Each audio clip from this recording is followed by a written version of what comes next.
मित्रों नमस्कार। मैं डॉक्टर सुनील महाकालकर यूट्यूब में हमारे चैनल ज्योतिष और हम में आप सभी का स्वागत करता हूं। आज हम द्वादश भाव के बारे में ही चर्चा करेंगे। द्वादश भाव का दूसरा एपिसोड अर्थात भाग 2 एपिसोड नंबर 6 के बारे में चर्चा करेंगे।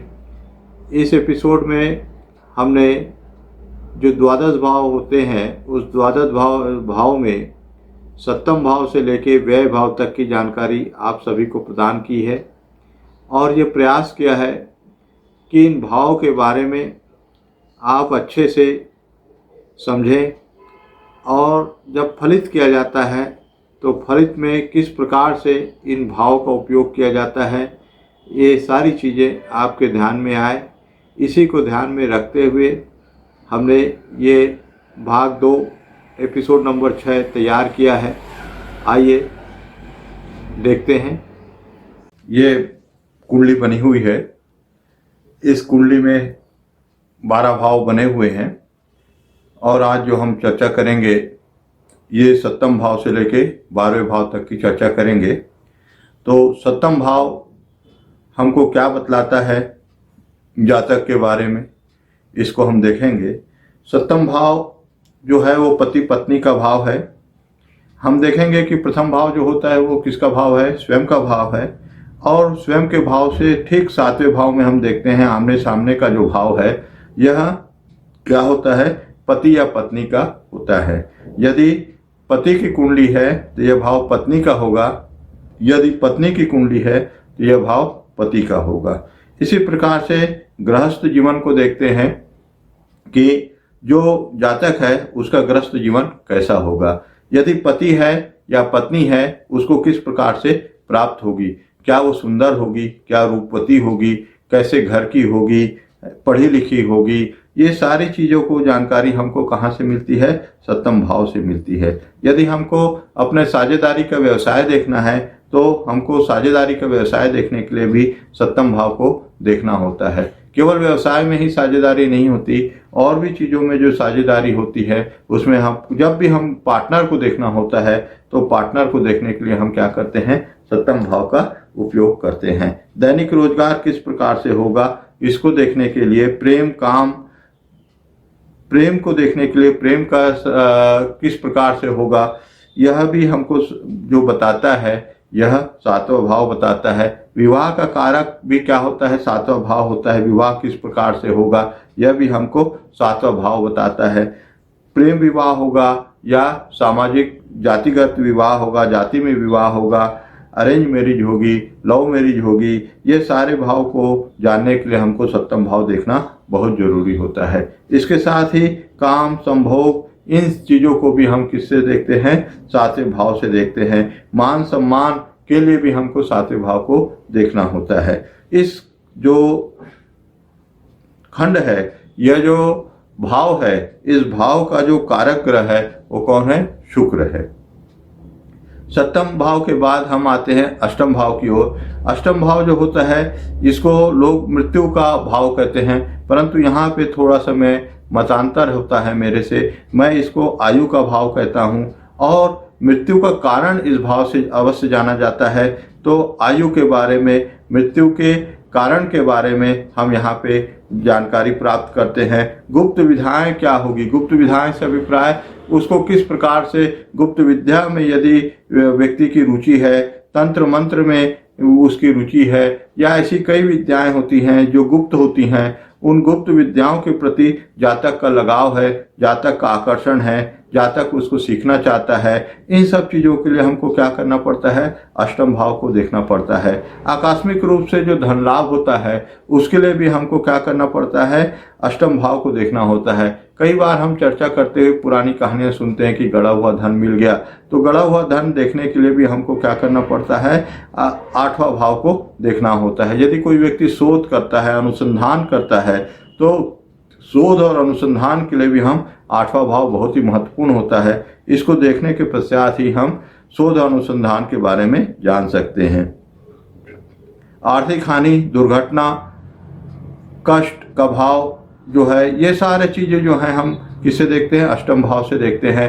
यदि किसी व्यक्ति को आर्थिक नुकसान हो रहा है, आर्थिक हानि हो रही है, यह अकस्मात होने वाली जो भी घटनाएं हैं, दुर्घटना हो रही है, ये सारी चीज़ों की जो आकलन होता है, इसका जो फलादेश होता है, यह अष्टम भाव से करना होता है। अष्टम भाव को सामान्यतः अच्छा भाव नहीं माना जाता, ये कष्ट का भाव मानते हैं। और इस भाव का जो कारक ग्रह होता है वो कौन है? मंगल ग्रह है।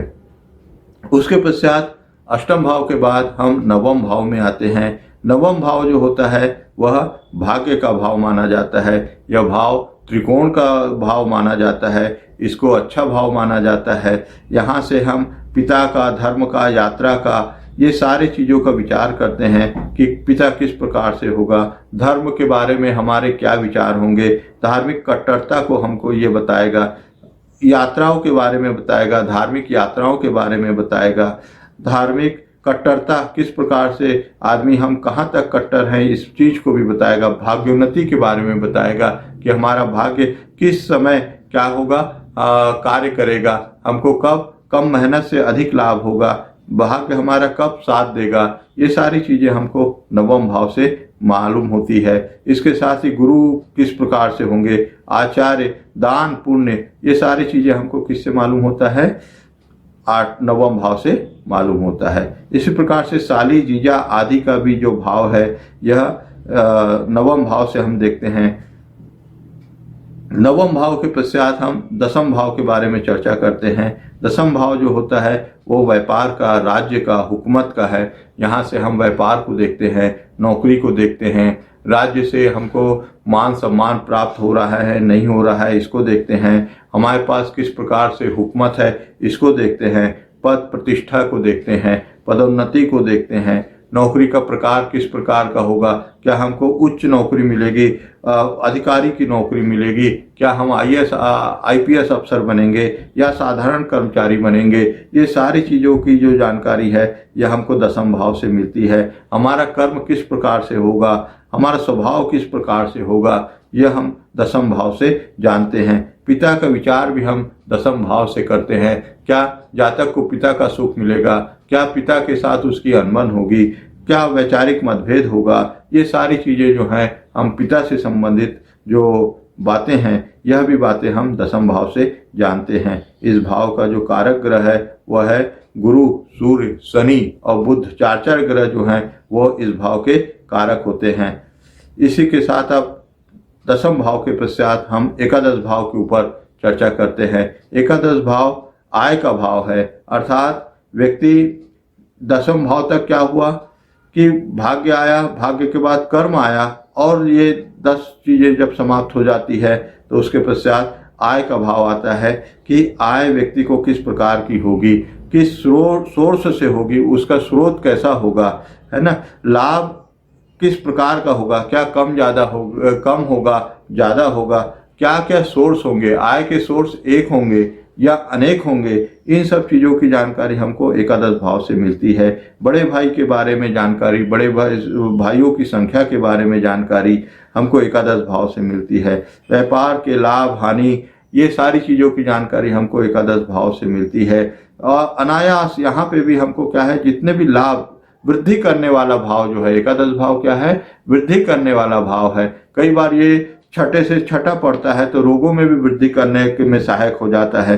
तो एकादश भाव से हम आय लाभ को मुख्य रूप से देखते हैं। उसके पश्चात आता है अंतिम भाव, जिसको द्वादश भाव कहते हैं, 12वां भाव कहते हैं या व्यय का भाव कहते हैं। यह भाव जो होता है इससे हम जातक के व्यय को देखते हैं कि वो कम व्यय करेगा, अधिक व्यय करेगा, है ना, उसका व्यय किस प्रकार से होगा, क्या वह धार्मिक चीज़ों पे व्यय करेगा, दान पुण्य में व्यय करेगा, मकान बनाने में व्यय करेगा, प्रॉपर्टी बनाएगा, इन्वेस्टमेंट करेगा, या फिर अस्पताल में खर्च करेगा, बीमारी के पीछे खर्च करेगा।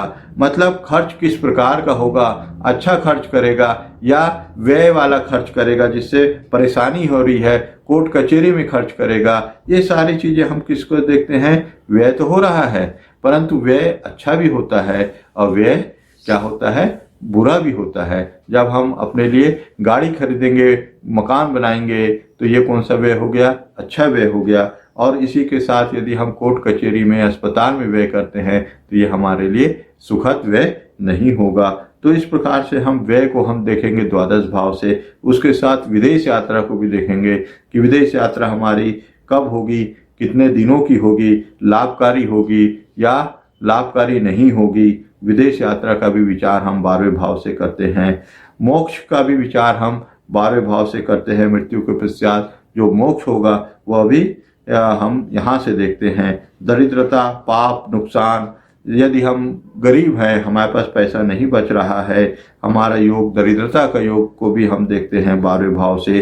पाप को देखते हैं, यदि हम गलत कर्म करने वाले व्यक्ति हैं, जातक यदि गलत कर्म करता है, हिंसक है, तो इसके लिए भी हम किसको देखते हैं, पाप भाव अर्थात व्यय भाव को हम देखते हैं। यदि अचानक नुकसान हो रहा है तो भी 12 भाव को देखा जाता है। गुप्त विद्या भी हम यहाँ से 12वें भाव से देखते हैं। तो इस प्रकार से जो 12वां भाव है यह कुंडली का खराब भाव नहीं कहेंगे, बहुत ही महत्वपूर्ण भाव है। और इस भाव का जो कारक ग्रह है वो है शनि है। तो इस प्रकार से हमने भाग 2 की जानकारी आज आपको दी।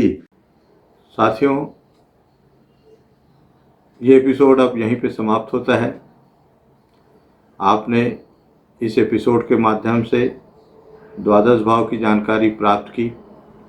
आशा करता हूँ कि आपको ये जानकारी पसंद आई होगी और आपसे ये अपेक्षा भी करता हूँ कि आप इसे लाइक करेंगे, अधिक से अधिक शेयर करेंगे और सब्सक्राइब करेंगे।